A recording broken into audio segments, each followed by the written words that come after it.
அண்மை செய்தி. வடலூர் வள்ளலார் சத்தியஞான சபைக்கு சொந்தமான 34 ஏக்கர் நிலம் யார் பெயரில் உள்ளது என்று உயர்நீதிமன்றம் கேள்வி எழுப்பியிருக்கிறது. 34 ஏக்கர் நிலம் யார் பெயரில் உள்ளது என்பது பற்றி விரிவான அறிக்கை தாக்கல் செய்ய வேண்டும் என்றும் உயர்நீதிமன்றம் உத்தரவு பிறப்பித்துள்ளது. மேலும் செப்டம்பர் 12ஆம் தேதிக்குள் தாக்கல் செய்ய கடலூர் மாவட்ட ஆட்சியருக்கு சென்னை உயர்நீதிமன்றம் உத்தரவு பிறப்பித்துள்ளது.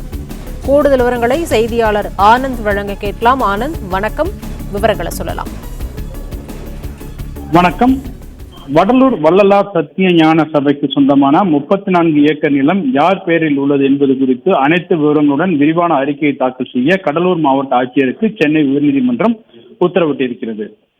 வடலூர் வள்ளலார் சர்வதேச மையம் அமைக்க எதிர்ப்பு தெரிவித்தும் ஆதரவு தெரிவித்தும் தாக்கல் செய்யப்பட்ட வழக்குகள் நீதிபதி சுரேஷ்குமார் மற்றும் சவுந்தர் ஆகியோருடைய அமர்வில் இன்று மீண்டும் விசாரணைக்கு வந்தது. அப்போது தமிழக அரசு தரப்பில் ஆஜரான தலைமை வழக்கறிஞர் PS ராமன் உயர்நீதிமன்ற உத்தரவின் அடிப்படையில் வள்ளலாரின் சத்திய ஞான சபைக்கு தானமாக வழங்கப்பட்ட நிலம் ஆக்கிரமிப்பில் உள்ளது. சுமார் 27.86 ஏக்கர் நிலங்கள் கண்டறியப்பட்டுள்ள நிலையில் 10 அதிகாரிகள் அடங்கிய குழுவை கடலூர் மாவட்ட ஆட்சியர் நியமித்திருப்பதாக கூறி அது குறித்த உத்தரவு நகலை தாக்கல் செய்தார். ஆட்சியர் சார்பில் தாக்கல் செய்யப்பட்ட அறிக்கையில் மேற்கொள்ளக்கூடிய தலைமை வழக்கறிஞர் வடலூரில் உள்ள 107 ஏக்கர் நிலம் வள்ளலார் தெய்வ நிலையம் என்ற பெயரில் பதியப்பட்டிருக்கிறது எனவும் 1975ஆம் ஆண்டிற்கு பிறகு 71 ஏக்கர் நிலம் மட்டுமே வள்ளலார் பெயரில் இருப்பதாகவும் தெரிவித்தார்.